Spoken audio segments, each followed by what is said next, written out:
একাদশ ও দ্বাদশ শ্রেণীর শিক্ষার্থী বন্ধুরা, নাম্বার সিস্টেমের এই নতুন ভিডিও লেকচারে তোমাদের সবাইকে স্বাগত জানাচ্ছি। আমি মাহবুব। নাম্বার সিস্টেমের এই ভিডিও লেকচারগুলো আমি তোমাদের সুবিধার্থে একটা সিকোয়েন্স আকারে করার চেষ্টা করেছি। তাই তোমরা যেটা করবে, এই ভিডিওগুলো ধারাবাহিকভাবে দেখার চেষ্টা করবে।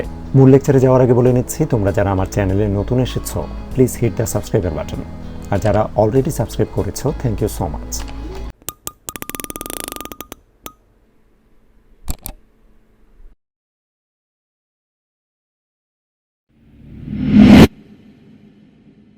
শিক্ষার্থী বন্ধুরা, তোমাদের আইসিটি বইয়ের তৃতীয় অধ্যায়ে খুবই গুরুত্বপূর্ণ দুটি অংশ রয়েছে।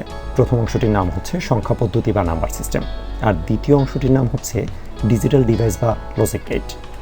আমাদের আজকের আলোচ্য বিষয় হচ্ছে সংখ্যা পদ্ধতি বা নাম্বার সিস্টেম।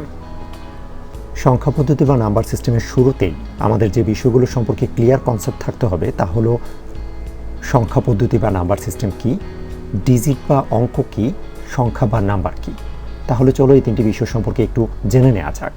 সংখ্যা পদ্ধতির যে সংজ্ঞা এখানে দেয়া আছে তা যদি আমরা একটু দেখি, তাহলে এখানে দেখতে পাবো বিভিন্ন সাংকেতিক চিহ্ন বা মৌলিক চিহ্ন বা অঙ্ক ব্যবহার করে সংখ্যা লেখা ও প্রকাশ করার পদ্ধতিকে সংখ্যা পদ্ধতি বা নাম্বার সিস্টেম বলা হয়।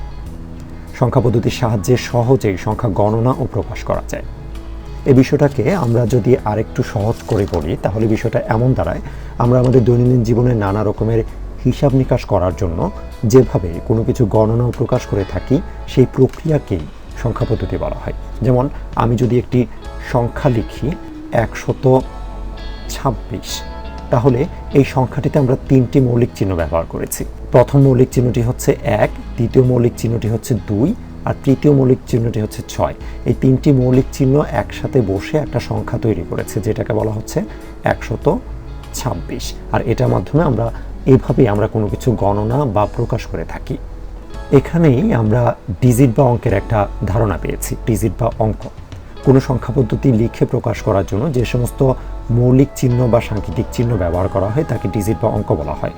আর একটু ছোট্ট পরিসরে যদি আমরা বলি, তাহলে এখানে যেটা দেওয়া আছে এটা যদি আমরা দেখি, যে সংখ্যা তৈরির ক্ষুদ্রতম প্রতীকই হচ্ছে ডিজিট বা অঙ্ক। তাহলে বিষয়টা কি দাঁড়াচ্ছে? বিষয়টা দাঁড়াচ্ছে সংখ্যা তৈরির ক্ষুদ্রতম প্রতীক হচ্ছে ডিজিট বা অঙ্ক। ঠিক এরকমই একটা এক্সাম্পল এখানে দেওয়া আছে, যে 5426। এই সংখ্যাটিতে 5, 4, 2 ও 6 এই চারটি আলাদা অঙ্কের সমন্বয়ে গঠিত হয়েছে। আর এখানেই আমরা সংখ্যা বা ডিজিটের একটি ধারণা পাই। একের অধিক ডিজিট বা অঙ্ক পাশাপাশি বসে সংখ্যা গঠিত হয়। যেমন 5426, এই সংখ্যাটি 5, 4, 2, 6 এই চারটি আলাদা অঙ্কের সমন্বয়ে গঠিত। তার মানে সংখ্যা হচ্ছে এমন একটা বিষয় যেখানে একের অধিক অঙ্ক বা ডিজিট পাশাপাশি বসে। আর ডিজিট বা অঙ্ক হচ্ছে সংখ্যা তৈরির ক্ষুদ্রতম প্রতীক। আর এই সংখ্যা বা অঙ্কের মাধ্যমেই যখন কোনো কিছু গণনা করা হয় বা লিখে প্রকাশ করা হয়, সেই প্রক্রিয়াটাই হচ্ছে সংখ্যা পদ্ধতি। তো শিক্ষার্থী বন্ধুরা, আমি আশা করি তোমরা এই তিনটি বিষয় সম্পর্কে মোটামুটি একটি ভালো ধারণা পেয়েছো। তো সংখ্যা পদ্ধতির পরবর্তী টিউটোরিয়াল দেখার আমন্ত্রণ রইল। ধন্যবাদ সবাইকে।